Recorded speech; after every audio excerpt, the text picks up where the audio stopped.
కోడి వ్యవస్థ ఇదంతా ఏంటంటే నాకు చిన్నతనం నుంచి నేను చూసింది.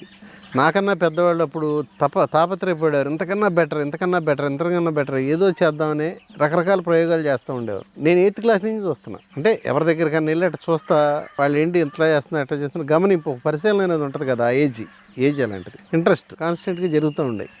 అంటే పోలీస్ స్టేషన్స్ ఇప్పుడున్నంత ఘోరంగా ఉండేది కాదు. అప్పుడు చూసేటట్టున్నారు అందరూ. ప్రతి ఒక్కడు తపన పడేవాడండి, నేను ఇంతకన్నా బెటర్ ఎలా రావాలి. బెటర్ అంటే కోల్డ్ పెంచేవాడు, కోడి బ్రీడింగ్ చేసేవాడు, వాళ్ళ సొంత బ్లడ్ రిలేషన్ పిల్లల్ని ఎలా చూసుకుంటారు, ఈ కోళ్ళను కూడా అలా ఎంత ప్రేమతో